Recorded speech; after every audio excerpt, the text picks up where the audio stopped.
এই দুইটা জিনিস, রেফারেন্স ও টার্গেট পপুলেশন এবং এক্সপেরিমেন্টাল আর স্টাডি পপুলেশন, এই দুইটা জিনিস ক্লিয়ার হয়েছে? জি স্যার। ওকে, আচ্ছা তারপরে হচ্ছে এই যে তোমাদের মধ্যে কেউ কেউ এই প্রশ্নটা করছিল কিছুক্ষণ আগে, যে হচ্ছে কেউ হয়তোবা চাচ্ছে যে সে হচ্ছে এক্সপেরিমেন্টাল গ্রুপে যাবে, হ্যাঁ, সে হচ্ছে একই ওষুধ যেটা এক্সপেরিমেন্টাল গ্রুপে জন্য দেয়া হচ্ছে সেও সেই ওষুধই চায় আর কি, তাই না? তাহলে হচ্ছে সেক্ষেত্রে আমাদের কি করণীয় আর কি? সো আমরা যখন রেফারেন্স এবং হচ্ছে এক্সপেরিমেন্টাল পপুলেশন যখন আমরা সিলেক্ট করব আর কি, তখন হচ্ছে এই যে এখানে যে কয়েকটা ক্রাইটেরিয়া দেয়া আছে আর কি, সেই ক্রাইটেরিয়া গুলো অবশ্যই ফুলফিল করতে হবে আর কি। সো কি করতে বলছে এখানে, একটা must provide inform consent. So inform কনসেন্টটা হচ্ছে যে আমার সম্মতি পত্র। তোমরা কি হচ্ছে কারো কোন সিনিয়রদের স্টাডির স্যাম্পল হয়েছিল, সার্ভে ফর্ম ফিল আপ করছো কেউ কখনো? জি স্যার। তোমাদের বিগত 3 বছর? জি স্যার। জি স্যার। করছো? জি স্যার। জি স্যার। জি স্যার। জি স্যার। সেই জায়গায় হচ্ছে তোমরা কি কনসেন্ট দিছিলা? না। জি স্যার ছিল। দিয়েছি। জি স্যার। জি স্যার ছিল। ফার্স্টেই ছিল। এখন না যে বলছো আর কি, সে তো হচ্ছে নিজে বিপদে পড়ে গেছিল আর কি, তাহলে হ্যাঁ তোমার তো জমি জমা সব লিখে নিতে হয়।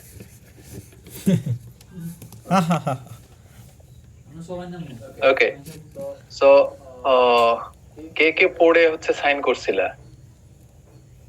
কেউ না, নাকি হচ্ছে সিনিয়ররা বলছে দেখে হচ্ছে সব ফিল আপ করে পাঠিয়ে দিছো? সেটাই।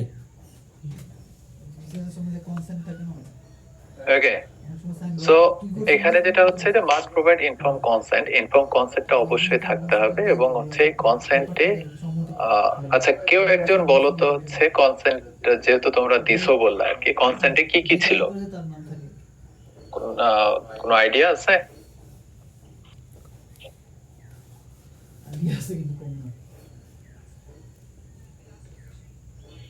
কি বল? তোমরা তো সবাই বললা যে হচ্ছে কনসেন্ট দিছো। রিসার্চ টাইটেল থাকে, তারপর হ্যাঁ হ্যাঁ, এটা কি? আমার টাকা পয়সা থাকবে না। আর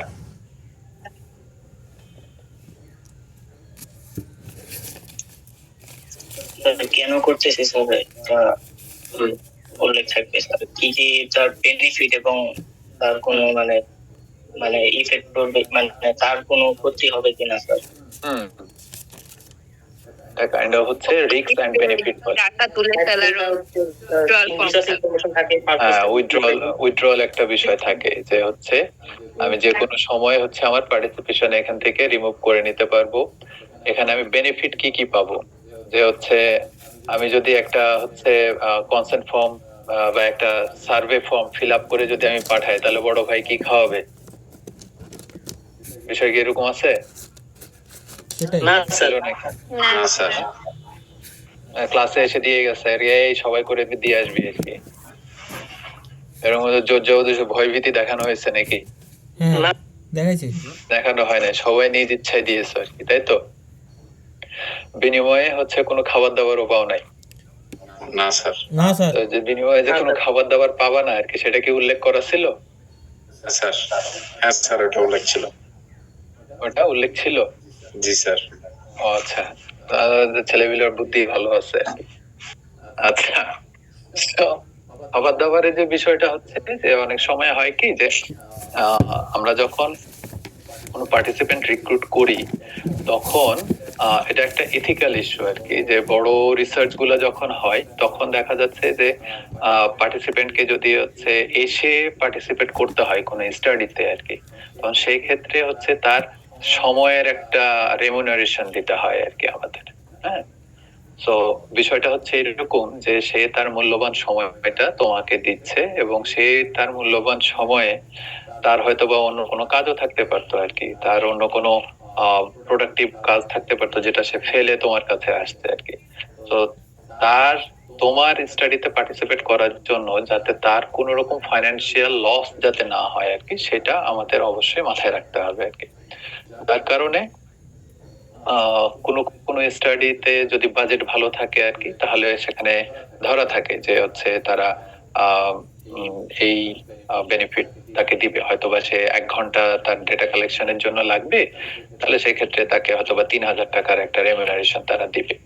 আবার কোনো কোনো স্টাডির ক্ষেত্রে, বিশেষ করে স্টুডেন্ট স্টাডি গুলার ক্ষেত্রে দেখা যাচ্ছে যে কোনো বাজেট থাকে না আর কি, তাহলে সেক্ষেত্রে এটা উল্লেখ করা থাকে যে হচ্ছে এই স্টাডিতে পার্টিসিপেট করার জন্য আপনি ফাইন্যান্সিয়ালি কোনো রকমের বেনিফিট পাবেন না আর কি।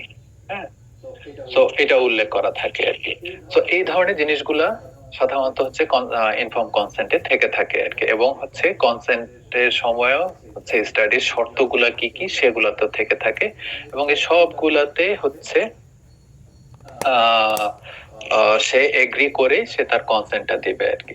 হ্যাঁ, এবং সেখানে একটা জিনিস এনশিওর হতে হয় যে should be qualified or eligible for the trial and should be representative of the population. এখন হচ্ছে এই যে ভিটামিন এ ক্যাপসুলের কথা যেটা বললাম বা পোলিও টিকার কথা যেটা বললাম আর কি, ওই জায়গাতে যদি আমরা কোনো বাচ্চাকে নেই যার বয়স হচ্ছে 6 থেকে 10 বছরের মধ্যে, তাহলে কি সে ওই পপুলেশনটাকে সে রিপ্রেজেন্ট করে? না স্যার, রিপ্রেজেন্ট করে না আর কি। হ্যাঁ, বা হচ্ছে স্ট্রোকের যখন আমি বললাম, ওই জায়গাতে যদি হচ্ছে স্ট্রোক বলি, যদি আমরা কোনো হেড ইনজুরি পেশেন্ট যদি ওইখানে ইন্ট্রোডিউস করি আর কি, তাহলে কি সেটা কি আমাদের স্টাডি ক্রাইটেরিয়া ফুলফিল করবে, পপুলেশনকে কি রিপ্রেজেন্ট করবে, করবে না আর কি। তো এই জিনিসগুলা সে আমাদের সব সময় মাথায় রাখতে হবে আর কি। ওকে ওকে, এখন আসে হচ্ছে র্যান্ডমাইজেশন আর কি। ঠিক আছে, সো আমি জাস্ট 10 মিনিটের একটা ব্রেক নিচ্ছি তোমাদের কাছ থেকে, এসে হচ্ছে র্যান্ডমাইজেশন নিয়ে আমি কথা বলতেছি আর কি। ঠিক আছে, এর মধ্যে যদি তোমাদের কোনো প্রশ্ন থেকে থাকে তোমরা একটু নোট ডাউন করে রাখো, এসে কথা বলতেছি আর কি। ঠিক আছে, জি স্যার। Thank you.